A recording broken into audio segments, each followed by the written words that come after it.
అంతర్జాతీయ అనువాద దినోత్సవం. అంతర్జాతీయ అనువాద దినోత్సవాన్ని ప్రతి సంవత్సరం సెప్టెంబర్ నెల 15న జరుపుకుంటారు. అనువాదం అనేది చాలా ముఖ్యమైనది. అనువాదం లేకపోతే ఈ దినాన్ని మనము తెలుగులో చదువుకోలేము, ఇంగ్లీష్లో చదవలేము, లేకపోతే ఇంకా వేరే భాషలో చదవలేము, హిందీలో చదవలేము. అర్థమైనా? ఇప్పుడు మన జాతీయ గీతం ఉంది. జాతీయ గీతాన్ని ఇంగ్లీష్లో రాస్తారు, హిందీలో కూడా రాస్తారు. కాబట్టి ఒక భాష నుంచి ఇంకో భాషలోకి దాన్ని తర్జుమా చేస్తే దాన్ని అనువాదం అంటారు. అర్థమైనా? ఇప్పుడు మనకు ఇంగ్లీష్ ఉంది, ఇంగ్లీష్ బుక్ నుంచి తెలుగులోకి రాష్ట్రం అనుకుంటే దాన్ని అనువాదం అంటారు. ఏమంటారు దాన్ని? లేకపోతే ఇంకో భాష, జపనీస్ భాష ఉంది, జపనీస్ భాష నుంచి ఇంగ్లీష్లో తర్జుమా చేసినట్టు దాన్ని అనువాదం అంటారు. ఇంగ్లీష్లో ట్రాన్స్లేషన్ అంటారు. ఇంగ్లీష్లో చెప్పండి, ట్రాన్స్లేషన్. కాబట్టి ఒక భాష నుంచి ఇంకో భాష నుంచి దాన్ని తర్జుమా చేస్తే అనువాదం లేదా ట్రాన్స్లేషన్ అంటారు.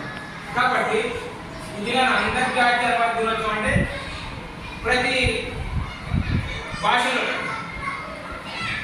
మన తెలుగు ఉంది, కొన్నిసార్లు తెలుగు భాషల నుంచి హిందీలోకి ట్రాన్స్లేట్ చేయడం, తర్వాత తెలుగు భాష నుంచి ఇంగ్లీష్లోకి అనువాదం చేయడం, ఇవన్నీ ఉన్నాయి. అవన్నీ కూడా ట్రాన్స్లేషన్ అంటారు. అర్థమైందా?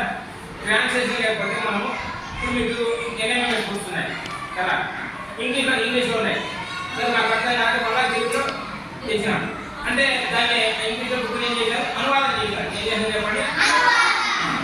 దాన్ని ఇంగ్లీష్లో ఇంటర్నేషనల్ ట్రాన్స్లేషన్ అంటారు. అర్థమైందా? కాబట్టి ఇవన్నీ ఎందుకు చేస్తున్నామంటే ఈ ప్రోగ్రామ్స్ మీకు అవేర్నెస్ తెలుసుకోవాలన్నమాట. అసలు ఏం చేయాలి, తెలుసుకోవాలి అనేటువంటి ఉద్దేశంతో ఈ ప్రోగ్రామ్ చేస్తున్నాం. సరేనా?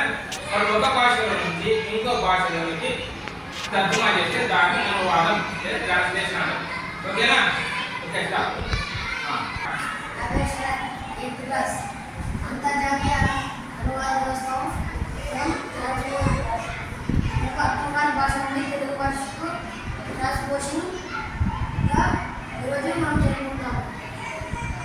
మనకు అర్థం కాని భాషలో మన అర్థమయ్యే భాషలో ట్రాన్స్పోర్షన్ చేస్తాము. అందుకే ఈరోజు మనం ట్రాన్స్పోర్షన్ డే, అంతర్జాతీయ అనువాద దినోత్సవం, ఇంటర్నేషనల్ ట్రాన్స్పోర్షన్ డే చేసుకుంటాం.